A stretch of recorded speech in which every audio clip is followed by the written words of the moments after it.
Welcome back to the Gadget Show, and a part of the programme where Craig, were he not in quarantine, would say it's time for a bout of unboxing. But I'm not going to say that. What I'm going to say is this. Georgie, your last unboxing of the LG Wing phone was pretty epic. Whatever you've got in that box has to live up to that. Well, esteemed colleagues, in this box, I have the brand new Fitbit. Look, Georgie, no offence, again, but I don't think you're nailing these headlines this week. I mean, the last one in the news earlier, that was a bit lame, and this one's a bit underwhelming too, if you don't mind me saying so. I do apologise, John, but can I just defend this for a second? Because I think this Fitbit could revolutionise wearable technology. Well, seeing as you've put it like that, John, I guess we can let her have a go. OK, so this is the Fitbit Sense. It's £299, and let me get it out the box. It's got all the usual goodness of Fitbit in there. It's got a really lovely OLED screen. It comes with 6 months Fitbit Premium, which I'll get into in just a moment. It's got a 6-day battery life. It has a GPS tracker built in. And not only does it have Alexa, it also has Google Assistant. I'm going to stop you there, Georgie, because you did say that this was revolutionary. OK, so this Fitbit doesn't just focus on things like, you know, your fitness and your sleep habits.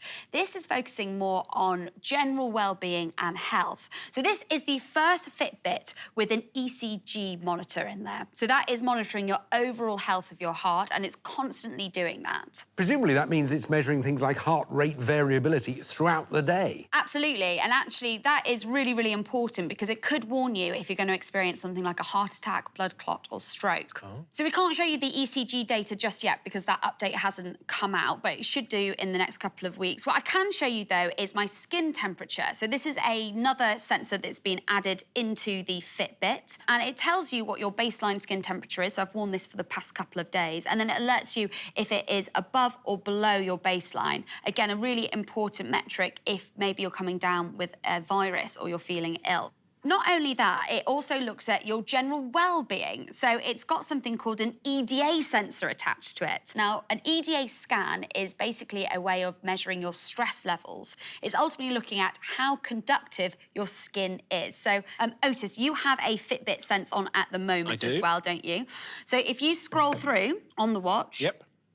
and go to the EDA Scan. Yes. Now, the actual sensor is the bezel on the outside of the watch there. So it says, cover the screen and keep still, calm your mind and just breathe.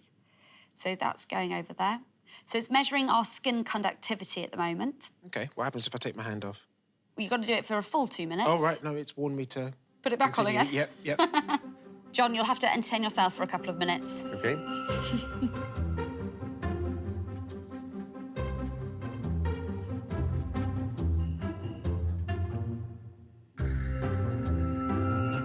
Great, so that's my time up. OK, mine's saying all done. And then afterwards, it just takes you through a short questionnaire where you can log how you're feeling. So you've got different options there. I'm going to go for neutral. You feeling stressed, Otis? No, I'm actually feeling, I'm feeling calm. And then from that, it takes you through a programme of different mindful exercises and breathing exercises that you can do. Do you think measuring all these things more frequently will be a real sort of breakthrough for wearables? We'll all feel as though we need one. Yeah, I think so. I think ultimately this is doing more than what your phone is just recording when it comes to sort of the steps you're taking and sort of basic health metrics. And I think the next step from this is that maybe we'll see, you know, this being adopted en masse. For example, the Singapore government have issued Fitbits to their citizens to sort of measure overall health and well-being. So it's definitely a trend on the rise.